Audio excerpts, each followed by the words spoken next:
अस्सलामुअलैकुम guys, welcome back to my new video. उम्मीद करता हूँ कि आप सब लोग खैरियत से होंगे।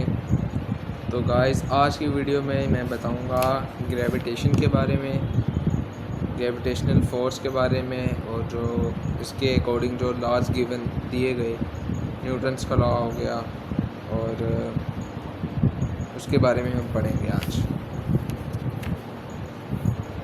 Newton's law of universal gravitation पहला टॉपिक है ये, इसको पढ़ते हैं। Every object in the universe attract every other object with a force which is directly proportional to the product of their message and inversely proportional to the square of the distance between them. इसमें Newton ने बताया था कि जो भी चीज़ है, कि space में जो भी चीज़ है, कोई भी बॉडी है जिसका मैस है, वो एक दूसरे को अट्रैक्ट करती है। ठीक है, इसके लिए उसने प्रॉपर एक डेरिवेशन भी दी थी जिसका मैं बता देता हूँ। पहले है फोर्स जो है वो डायरेक्टली प्रोपोर्शनल है m1 और m2, दो मैसेज हैं m1 और m2, और इन्वर्सली प्रोपोर्शनल है उनके दरमियान जो डिस्टेंस है उसके, ठीक है, उसका स्क्वायर, डिस्टेंस का स्क्वायर। फिर इन दोनों इक्वेशंस को कंबाइन कर लें और एक इसमें हम कांस्टेंट पुट करेंगे जो होगा प्रोपोर्शनैलिटी कांस्टेंट, जिसको हम ग्रेविटेशनल में कहते हैं ग्रेविटेशनल कांस्टेंट। ठीक है, और इस g की वैल्यू होती है 6.67 मल्टीप्लाई 10 की पावर -11 न्यूटन मीटर स्क्वायर पर किलोग्राम स्क्वायर। ये इसकी वैल्यू होती है g की, ये कैपिटल G है।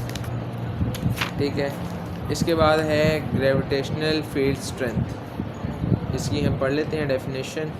The area around a massive object like earth, sun, etc. where its gravitational force act is called gravitational field। ठीक है, आगे इससे सारी एक्सप्लेनेशन दी भी है इसकी, जिसमें एक फार्मूला भी है F=ma वाला, इसमें जो अगर हम एक्सेलरेशन की वैल्यू निकालें तो वो बनता है A=F/m। तो A जो है ये एक्सेलरेशन है, ड्यू टू ग्रेविटी है, इसलिए हम इसको ग्रेविटी कंसीडर करेंगे। ठीक है, इसके बाद है वेरिएशन ऑफ g, ये है स्मॉल g, ये ग्रेविटी वाला, with altitude, variation of g with altitude. As we go further away from the centre of the earth the value of g decreases. इसमें प्रूफ हो गया कि जिस तरह हम अर्थ के सरफेस से दूर जाते रहेंगे, उसमें g की जो वैल्यू है वो डिक्रीज़ होती रहेगी। जितना दूर जाएंगे वैल्यू ऑफ g डिक्रीज़ करेगी। ठीक है गाइस, इसके बाद जो अगला टॉपिक है वो है सैटेलाइट्स एंड ऑर्बिट्स। इसमें हम ऑर्बिट्स के बारे में पढ़ेंगे और सैटेलाइट्स वगैरह। आर्टिफिशियल सैटेलाइट भी हैं, बाकी ऑर्बिटल वेलोसिटी। अभी हम पढ़ते हैं सैटेलाइट के बारे में। A satellite is any object that orbits the planet due to the force of gravity, maintaining a stable path around it। इसकी एक्सप्लेनेशन में a natural body orbiting a planet, a dwarf planet or minor planet where the larger body's gravity dominates the system is called a natural satellite। Six of the major planets possesses natural satellite, often termed as moon।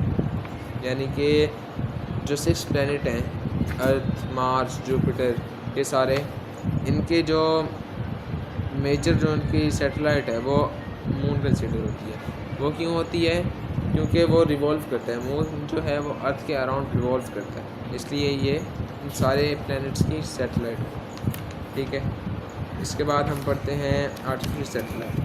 Artificial satellites are objects intentionally placed into orbit around the Earth or other celestial bodies। Different orbits for artificial satellites are given। इसकी diagram proper book में given है, ये लाजमी बनाएंगे इसमें। और इसकी हम हिस्ट्री भी देख लेते हैं कि सैटेलाइट कब हुआ था launch. The first artificial satellite was launched in 1957 and since then thousands have been sent for various purposes such as communication, military operations and scientific researches। यानी उसके बाद काफ़ी जो सैटेलाइट्स हैं वो अर्थ में भेजे गए, स्पेस में भेजे गए, कोई कम्युनिकेशन के लिए, कोई साइंटिस्ट की रिसर्च के लिए, इस तरह। इसके बाद जो नेक्स्ट टॉपिक आता है वो ऑर्बिटल वेलोसिटी है, इसको हम एज इट इज़ बुक से कर लेंगे। ठीक है गाइस, टॉपिक ख़त्म होते हैं, मिलते हैं नेक्स्ट वीडियो में। तब तक के लिए अपना बहुत सारा ख्याल रखिएगा। अल्लाह हाफ़िज़।